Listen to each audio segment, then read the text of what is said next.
अस्सलाम वालेकुम दोस्तों, कैसे हैं आप? कैसी तबीयत है आप दोस्तों की? नीचे कमेंट करके जरूर बताइए। अब तक ये चैनल आपने सब्सक्राइब नहीं किया, जरूर सब्सक्राइब कीजिए और साथ घंटी का निशान है उसको लाजमी दबा दीजिए। दोस्तों, नवाज शरीफ साहब का जो गुस्सा है वो आसमान को छू रहा है। नवाज शरीफ अब एहतिसाब की बात कर रहा है और 3 जर्नैल हैं जो नवाज शरीफ के निशाने पर हैं। वो कौन से 3 जर्नैल हैं? अगर नवाज शरीफ वजीर आजम बन जाते हैं तो उन 3 जर्नैलों को खतरा लाहक हो सकता है। आपको याद होगा जब नवाज शरीफ साहब 2013 में जो है वो ये कह लीजिए वजारत उज़्मा उनको मिल रही थी, उसके बाद 2018 तक 17 तक ये मामला चला, तो नवाज शरीफ साहब ने उस इलेक्शन से पहले 2013 के इलेक्शन से पहले ये वादा किया था कि मैं इक्तिदार में आके जनरल परवेज मुशर्रफ का आर्टिकल 6 के तहत ट्रायल करूंगा। वो आपको याद होगा। उसके बाद नवाज शरीफ ने वो करके भी दिखाया। अब नवाज शरीफ जो 3 जर्नैलों के नाम ले रहे हैं, क्या उन 3 जर्नैलों को खतरा लाहक हो गया है? और अगर नवाज शरीफ 8 फरवरी 2024 के इंतखाबात में एक बार फिर चौथी मरतबा वजीर आजम बन जाते हैं तो इन 3 जर्नैलों के साथ क्या होगा? क्या जनरल आसिम मुनीर इन 3 जर्नलों के साथ खड़े रहेंगे? अहम तफसील आगे आप दोस्तों को बताऊंगा, लेकिन पहले आप दोस्तों को बताते हैं कि अब जनरल आसिम मुनीर के हाथ में सुप्रीम कोर्ट ऑफ पाकिस्तान के 5 जजेस ने हथियार दे दिया है। इमरान नियाजी के खिलाफ हथियार दे दिया है और वो हथियार जब इस्तेमाल होगा, क्योंकि 23 अक्टूबर को सुप्रीम कोर्ट ऑफ पाकिस्तान के 5 जजेस का एक फैसला आया था, उसमें जस्टिस एजाजुल एहसन ने वो फैसला लिखा था, बाकायदा ऐलान किया था कि जो सिविलियंस है उनका ट्रायल फौजी अदालतों में नहीं हो सकता है। 9 मई को तहरीके इंसाफ ने फौजी तंसीबात पर जो हमला किया था इमरान खान की गिरफ्तारी के बाद, उसके बाद बाकायदा ये जो फौज थी उसने ये फैसला किया, हुकूमत ने फैसला किया कि जितने भी 9 मई के बलवाई हैं उनका फौजी अदालतों में ट्रायल होगा। तकरीबन 103 के करीब जो मुल्जिमान हैं फौजी तहवील में है, उनका ट्रायल हो रहा है। और 23 अक्टूबर को, क्योंकि इससे पहले जब साबिक चीफ जस्टिस थे उमर अता बंदयाल, तो उनके जमाने में जो तहरीक इंसाफ थी, इमरान खान थे, एतजाज एहसन थे, लतीफ खोसा थे, दीगर जो सिविल सोसाइटी के लोग थे, उन्होंने उस वक्त उमर अता बंदयाल से यह दरख्वास्त की थी, बाकायदा सुप्रीम कोर्ट में पिटीशन की थी कि सिविलियंस का जो फौजी अदालतों में ट्रायल है उसको रोका जाए, उसको कलअदम करार दे दिया जाए। लेकिन उमर अता बंदयाल की जाने से पहले यह हिम्मत नहीं हुई। वो बढ़के बड़ी मारा करता था, लेकिन उसकी हिम्मत नहीं हुई कि वो फैसला देता। फिर बाद में जस्टिस एजाजुल एहसन ने इस मामले की समाअत शुरू की और 23 अक्टूबर को 5 रुकनी बेंच ने मुत्तफिका तौर पे ये फैसला उस वक्त सुनाया कि जो सिविलियंस है उनका ट्रायल फौजी अदालतों में नहीं किया जा सकता। उसके बाद जो निगरान हुकूमत है और जो इस्टेब्लिशमेंट है, क्योंकि इस्टेब्लिशमेंट तो चाहती थी जनरल आसिम मुनीर बाकायदा 9 मई के बाद मुख्तलिफ जो कोर्स थी उनका दौरा करके कोर कमांडर कॉन्फ्रेंस में, बाकायदा फॉर्मेशन कमांड्स की कॉन्फ्रेंस में ब्रिगेडियरों से, मेजरों से, तमाम सिपाहियों से मिलकर जनरल आसिम मुनीर ये यकीन दहानी करवा चुके थे कि जिन लोगों ने शौदा की, पाकिस्तानी फौज की शौदा की तौहीन की है, बेहुरमती की है, उनको करार वाकई सजा दी जाएगी। और एक लफ्ज बार बार आप उन जो ISPR की प्रेस रिलीज होती थी उनमें सुनते थे कि जो इसका मास्टरमाइंड है, जो मंसूबा साज है, परपिट्रेटर है और जो प्लानर्स हैं, उनको कैफरे किरदार तक पहुंचाया जाएगा। तो ये लफ्ज इस्तेमाल जब किए जाते थे तो इससे तासुर ये मिलता था कि इमरान खान के गिर्द जो है वो घेरा तंग किया जाएगा और इमरान खान का फौजी अदालतों में ट्रायल किया जाएगा। लेकिन उसके बाद जो इमरान खान के हमदर्द जजेस थे, जिनको आम लफ्ज में इमरानडू जजेस कहा जाता है, जो साबिक चीफ जस्टिस थे उमर अता बंदयाल, उनके जो कैंप में थे,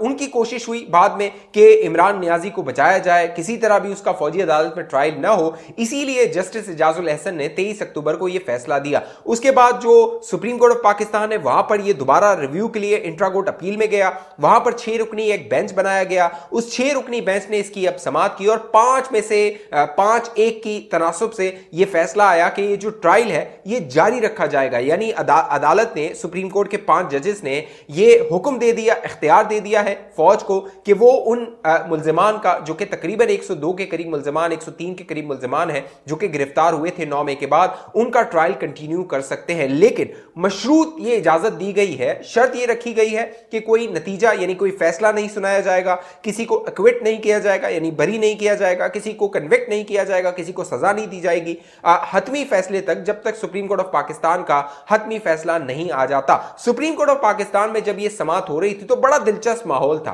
क्योंकि इस केस में जो पैरवी कर रहे थे वो जो इमरान खान के वकील थे, फिर एतजाज एहसन थे, लतीफ खोसा थे, जवाद ख्वाजा थे जो कि साबिक जज सुप्रीम कोर्ट के रह चुके हैं, चीफ जस्टिस रह चुके हैं। और दिलचस्प मरहला उस वक्त आया सुप्रीम कोर्ट में जब जवाद ख्वाजा के वकील जो थे उन्होंने जो बेंच की सरबराही कर रहे थे जस्टिस तारिक मसूद, उनसे कहा कि आप बेंच से अलहदा हो जाइए क्योंकि माजी में आप एक इस हवाले से राय दे चुके हैं। लेकिन जो जस्टिस तारिक मसूद थे उन्होंने बेंच से अलहदगी से इनकार कर दिया। और दिलचस्प मामला उस वक्त हुआ जब जस्टिस तारिक मसूद ने जवाद एस ख्वाजा, जो कि साबिक जज रहे हैं, उन्हीं के 2014 के एक फैसले का हवाला दिया और कहा कि जस्टिस जवाद एस ख्वाजा अपने साबका फैसले में यह लिख चुके हैं जब वो सुप्रीम कोर्ट के जज थे कि किसी भी जज की मर्जी और मंशा है कि वो बेंच से अलग हो या ना हो। लिहाजा जस्टिस तारिक मसूद ने कहा कि मैं बेंच से अलग नहीं होऊंगा। एक वक्त आया जब लतीफ खोसा साहब थे, उन्होंने यहां तक कह दिया कि जज साहब हम एतराज कर रहे हैं और अब तक आप बैठे हुए हैं बेंच में।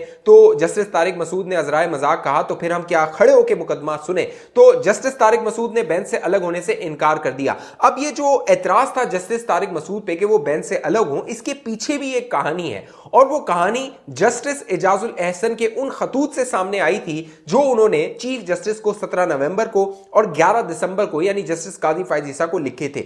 जस्टिस तारिक मसूद ने एतराज उठाया था कि जो सिविलियंस का रिव्यू पिटीशन वाला केस है उसमें जो बेंच की तश्कील दी गई, जस्टिस एजाजुल एहसन का शिकवा था कि उनसे मुशावरत नहीं की, हालांकि जो 23 अक्टूबर का फैसला था वो उन्हीं का फैसला था। तो कैसे जस्टिस एजाजुल एहसन जो है वो बेंच बना सकते थे अपने ही फैसले के इंट्रा कोर्ट अपील के हवाले से। तो उस पे जस्टिस एजाजुल एहसन का एतराज था कि उस बेंच में उनकी मर्जी शामिल नहीं की गई। फिर जस्टिस तारिक मसूद जो है किसी तरह उनको टारगेट करना था, वो भी हिकमत अमली आगे बढ़ाई गई। लेकिन इन जजेस ने जो कि सुप्रीम कोर्ट में ये केस सुन रहे थे उन्होंने इसकी हिकमत अमली को नाकाम बना दिया और फौज को यह इख्तियार दिया कि वो सिविलियंस का ट्रायल जिस तरह कर रही है वो उसको आगे बढ़ा सकती है। अब एक और बड़ा दिलचस्प मामला हुआ। वो दिलचस्प मामला उस वक्त हुआ जब वजारत दिफा यानी जो फौज है उसकी जो वकालत है वो इमरान खान के साबका वकील कर रहे हैं। यानी ख्वाजा हारिस साहब एक जमाने में इमरान खान के वकील हुआ करते थे। तोशाखाना केस में आपको याद होगा वो पेश होते थे, ट्रायल कोर्ट में पेश होते थे, हाई कोर्ट में पेश होते थे, सुप्रीम कोर्ट में पेश होते थे। लेकिन अब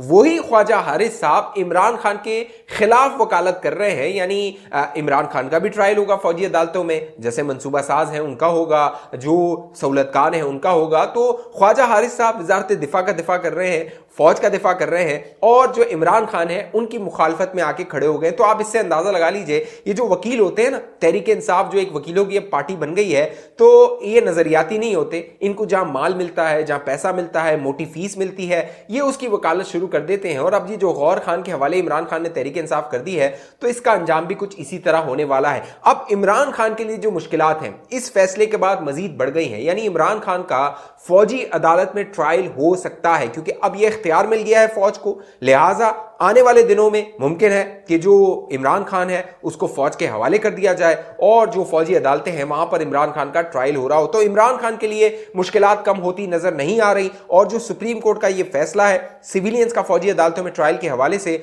उसमें मुश्किलात बढ़ेंगी। दिलचस्प एक और बात हुई, वो तहरीक इंसाफ का रद्देमल था। यानी जब ये फैसला आ गया तो सुप्रीम कोर्ट का, तो तहरीक इंसाफ ने कहा कि ये जो इंसाफ का जनाजा निकल गया है और जो है वो अदालती कू हो गया है, यानी अदालत ने मार्शल लॉ लगा दिया है। और एक लाइन तहरीक इंसाफ के रद्देमल में बड़ी दिलचस्प थी जिसमें कहा गया कि जो मुअज़्ज़िब माशरे होते हैं वहां पर इस तरह के फैसले नहीं आते, वहां पर सिविलियंस का फौजी अदालतों में ट्रायल नहीं होता। तो ये लाइन जब मैंने पढ़ी तो मुझे ख्याल आया कि वाह, तहरीक इंसाफ की हुकूमत में 29 के करीब ऐसे सिविलियंस थे जिनका फौजी अदालतों में ट्रायल हुआ था, लेकिन अब तहरीक इंसाफ को याद नहीं है और अवाम जो है उसके जहनों से भी ये महव हो जाता है। वो भी भूल जाते हैं कि तहरीक इंसाफ क्या कुछ करती रही थी और अब क्या मांग रही है। साथ साथ जो नवाज शरीफ साहब हैं उन्होंने बड़ा मुतालबा कर दिया है। नवाज शरीफ ने अब 3 जर्नैलों के एहतसाब का नारा लगा दिया है क्योंकि 21 अक्टूबर को जब नवाज शरीफ साहब आए थे मीनार पाकिस्तान पे उन्होंने खिताब किया था, तो उस वक्त उनकी तकरीर के बाद ये तासुर मिला कि नवाज शरीफ साहब माजी को बुला दिया है, अब वो रिकन्सिलियेशन की, मफाहमत की बात कर रहे हैं, सबको साथ लेकर चलने की बात कर रहे हैं, जर्नैलों के नाम नहीं लिए। जनरल बाजवा, जनरल फैज के वो तकरीरों में नाम लिया करते थे। जब उन्होंने गुजरावाला में पीडीएम जब बनी थी उस वक्त तकरीर की थी तो जनरल बाजवा और जनरल फैज पे तनकीद की थी। लेकिन अब नवाज शरीफ ने, उनके केसेस इस्लामाबाद हाई कोर्ट से खत्म हो चुके हैं, वो अब बरी हो चुके हैं। अब एक सुप्रीम कोर्ट ने ताहयात नाली वाला फैसला करना है, उसके बाद नवाज शरीफ चौथी बार वजीर आजम बन जाएगा। बजाहिर अब यह नजर आ रहा है कि रास्ता साफ है, लेकिन उससे पहले नवाज शरीफ ने 3 जर्नैलों के लिए खतरे की घंटी बजा दी है और इन 3 जर्नैलों में एक जो जर्नैल है उसका नाम नवाज शरीफ नहीं लिया करते थे, यानी जनरल राहील शरीफ का नाम भी अब नवाज शरीफ ने लेना शुरू कर दिया है और लिया है बाकायदा। और इससे पहले जनरल बाजवा का वो नाम लेते रहे थे, क्योंकि जनरल बाजवा तो कह लीजिए कि पूरे प्लानर थे उस बाजवा डॉक्ट्राइन के, जिसमें इमरान खान को लाना था, पाकिस्तान में 10 साल के लिए हुकूमत बनानी थी, इमरान खान को 2024 में एक मरतबा फिर वजीर आजम बनाना था, 2028 तक उसको चलाना था, ये पूरे मंसूबे जो है वो 2023 में लाना, 2028 तक जो है वो चलाना था, ये पूरे मंसूबे बने हुए थे। लेकिन ये सारे मंसूबे मलियामेट हो गए, इमरान नियाजी जनरल फैज और जनरल बाजवा के गले आ गया।